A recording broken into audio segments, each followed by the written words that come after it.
पेड़ के नीचे कान्हा बैठा हुआ था। तभी उसके पास गांव के कुछ बच्चे आए और बोले, दादाजी कोई कहानी सुनाओ ना। बताओ, कौन सी कहानी सुनाओ? जन्माष्टमी आ रही है, उसी पर कोई कहानी सुना दो। ठीक है, ये उस वक्त की बात है जब हमारे गांव में दुर्जन सिंह का कहर हुआ करता था। सभी लोग उससे बहुत डरा करते थे। वीरपुर गांव में देवा नाम का एक गरीब पंडित रहा करता था। वो अपनी पत्नी दीपा और 2 बच्चों के साथ रहता था। उसके पुत्र का नाम कान्हा और पुत्री का नाम नैना था। देवा बहुत ही सीधा और ईमानदार ब्राह्मण था, जो गांव के ही एक मंदिर का पुजारी था। मंदिर के पीछे एक बहुत बड़ी जमीन का खाली हिस्सा था, जिसमें आम, सेब, अमरूद आदि के पेड़ थे, जो देवा के पूर्वजों ने मंदिर को दान दे रखा था। उसी जमीन पर गांव का दुष्ट अजगर पांडे की कुदृष्टि थी, लेकिन ईमानदार देवा के रहते ये संभव नहीं था। अरे देवा, कब तक ईमानदार दरिद्र ब्राह्मण बने रहोगे? बच्चों के तो भविष्य की कम से कम चिंता करो। तुम अगर साथ दो तो मंदिर को दान दिया हुआ जमीन मुझे बेचकर अमीर बन सकते हो। तुम अपने इरादों का क्रियाकर्म कर दो, क्योंकि मैं भगवान और पूर्वज से गद्दारी नहीं कर सकता, समझे? तुम्हें यह ईमानदारी एक दिन भारी पड़ेगी।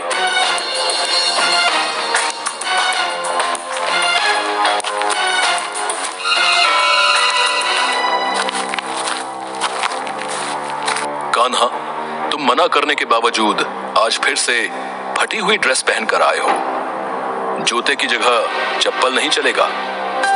सर, मैंने पिताजी से बोला था, लेकिन उन्होंने कहा कि अगले महीने नया ड्रेस ला देंगे।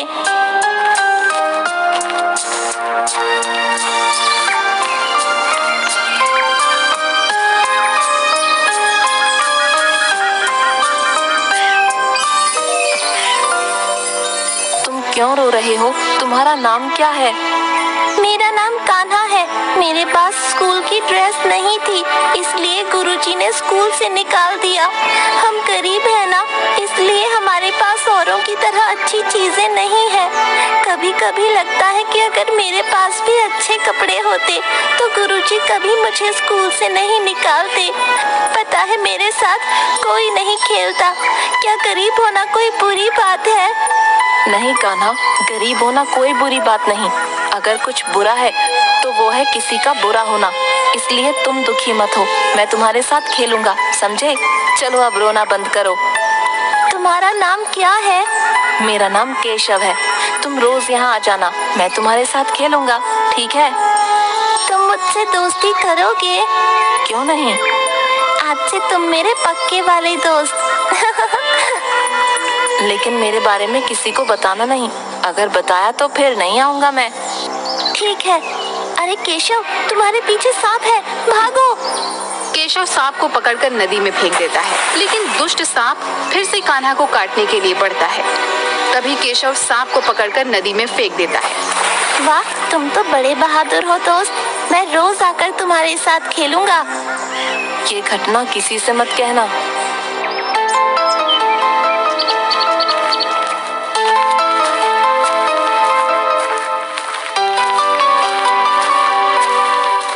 पुजारी जी, अरे ओ पुजारी जी, रुको जरा।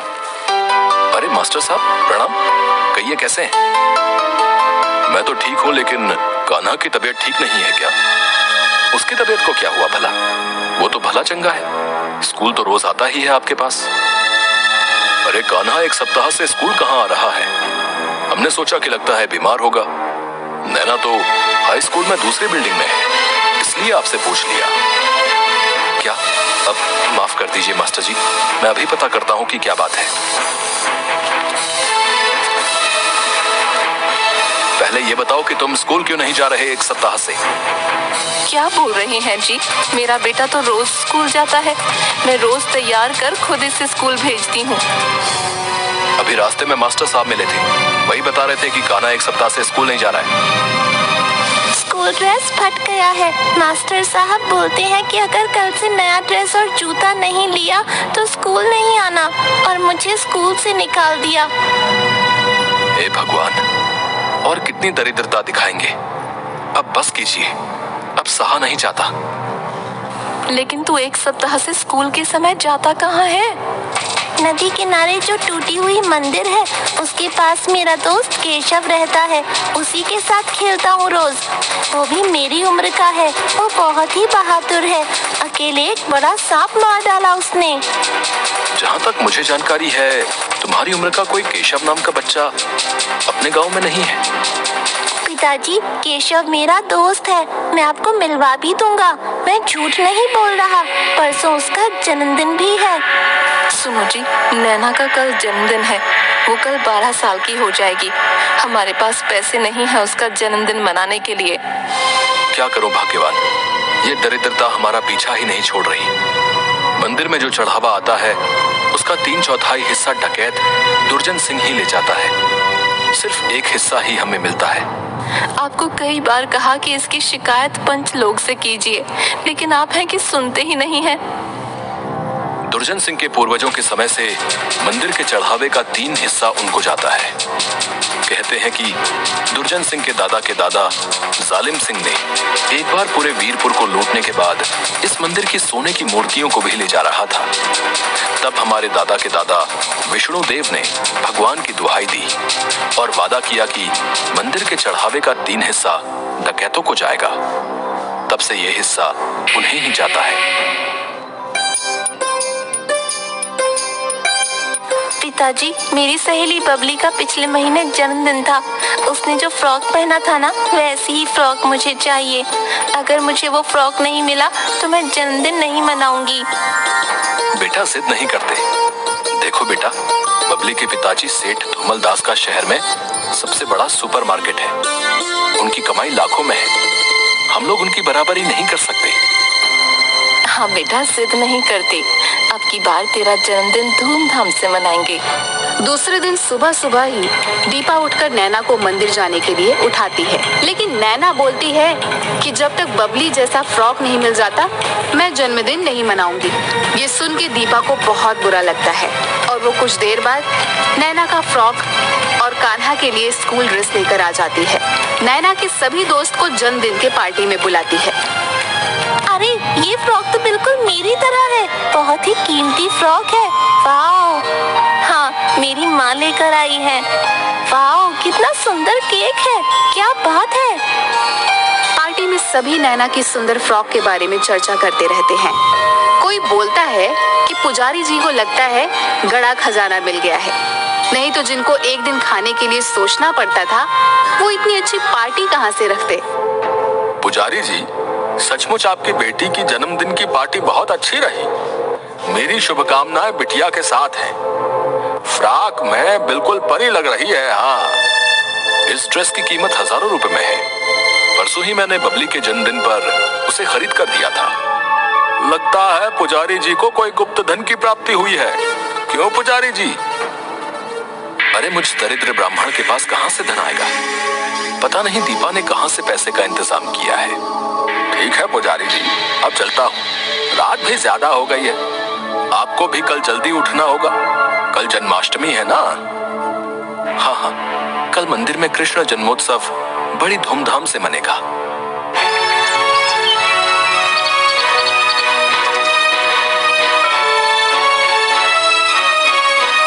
हे भगवान, अनर्थ हो गया। घोर कलयुग आ गया। अब तो भगवान भी सुरक्षित नहीं। क्या हुआ पुजारी जी? सवेरे सवेरे मंदिर के बाहर इतनी भीड़ कैसी? मंदिर के आभूषण गायब हो गए हैं। ऐसे कैसे हो गया? आज तक हमारे गांव में कभी ऐसा नहीं हुआ। पता नहीं मुखिया जी, ये सब कैसे हो गया? मैंने कल खुद मंदिर की सफाई करके ताला लगाया था। ताले की चाबी किसके पास है? चाबी तो मेरे ही पास रहती है। आज जब मैं सुबह आया तो ताला लगा हुआ था। रोज की तरह जैसे ही ताला खोलकर अंदर घुसा तो देखा कि भगवान के सोने के आभूषण गायब हैं। क्यों देवा, सभी बता रहे थे कि कल रात की तुम्हारी पार्टी करोड़पति सेठ धूमल दास से भी शानदार थी। नहीं, मुझे तुम्हारी ईमानदारी पर कतई शक नहीं, लेकिन कहीं भाभी जी ने... अजकर, मुंह संभाल कर बात करो। लेकिन शानदार पार्टी पर गुप्त धन की बात पर तूने भी भाभी जी का ही नाम लिया था। दीपा, तुम बताओ कि जो ये लोग शक कर रहे हैं उसकी सच्चाई क्या है? आप भी मुझ पर शक कर रहे हो। ठीक है, मुझे अपने कान्हा जी पर पूरा भरोसा है। अब तो वो ही इंसाफ करेंगे। एक वक्त का खाने का ठिकाना नहीं तुम लोगों का और चले गांव वालों को पार्टी देने। मूर्ख समझा है क्या हम लोगों को? मैंने चोरी नहीं की है, आप सब मेरा यकीन करो। मैंने पार्टी के लिए अपने सोने के कंगन बेचे थे, क्योंकि मैं अपनी बेटी को उसके जन्मदिन पर दुखी नहीं करना चाहती थी।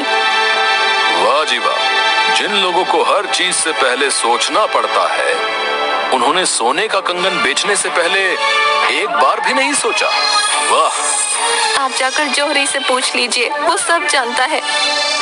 अरे वाह, हमें मूर्ख समझती हो? हम सब जानते हैं।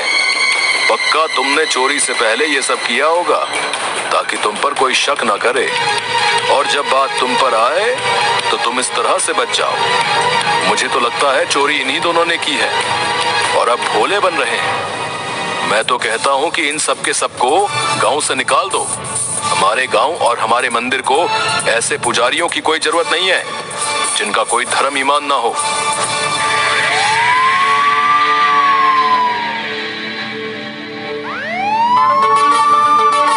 देवा के पत्नी बच्चे सभी रोते बिलखते रह जाते हैं। एक को तो पुलिस ले गई, अब तुम अपने इस बच्चे को लेकर निकल जाओ हमारे गांव से। हमारे गांव में तुम जैसों की कोई जगह नहीं। आज सूर्यास्त होने से पहले निकल जाना, समझ गए? लेकिन यहाँ हमारा घर है, हम अपने घर को छोड़कर कैसे जा सकते हैं? वो सब हमें नहीं पता। जो बोल दिया सो बोल दिया।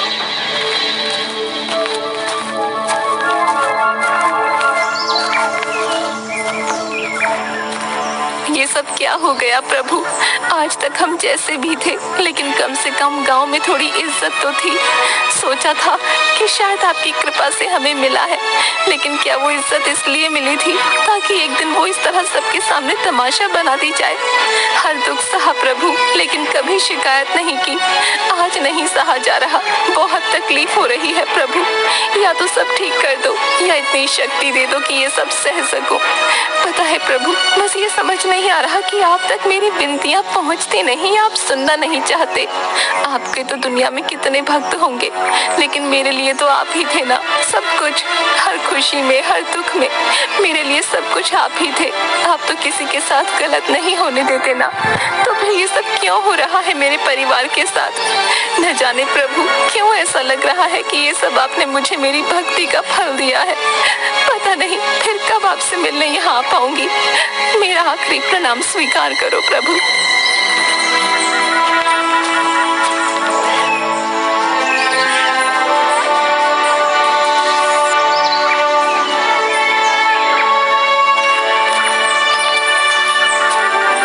क्यों रो रहे हो कान्हा? वो मेरे पिताजी, पुलिस। रो मत दोस्त, मुझे सब मालूम है। जब तुम्हें मालूम है तो तुम क्यों नहीं चोर को पकड़कर सामने लाए? पुलिस मेरे पिताजी को पकड़कर ले गई। तुम्हें बताया था ना कि आज मेरा जन्मदिन है, इसलिए थोड़ा व्यस्त था। चलो मंदिर के पास तुम्हें तमाशा दिखाता हूँ।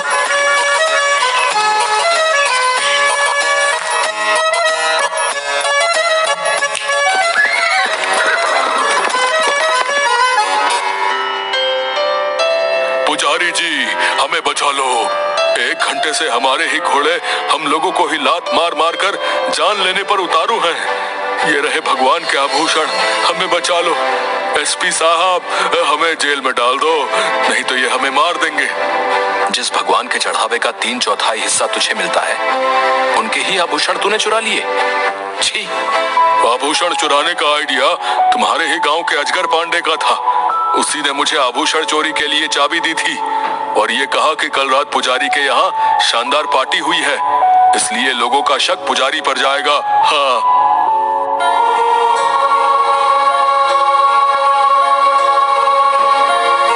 ठीक है, अब मैं चलता हूँ। मेरे जन्मदिन पर सभी मेरा इंतजार कर रहे होंगे।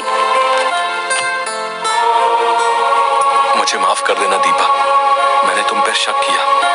मैं अच्छा पति नहीं बन पाया। कोई बात नहीं जी, परिस्थितियां ही कुछ ऐसी थी, लेकिन अब आप सब भूल जाइए। मैं बस खुश हूँ कि सब ठीक हो गया। प्रभु आपका बहुत बहुत धन्यवाद। जिंदगी भर ये दीपा आपकी ऋणी रहेगी। अजगर भास्कर पांडे और दुर्जन सिंह ने अपना जुर्म कबूल कर लिया है। ये सब उन्होंने ही किया था।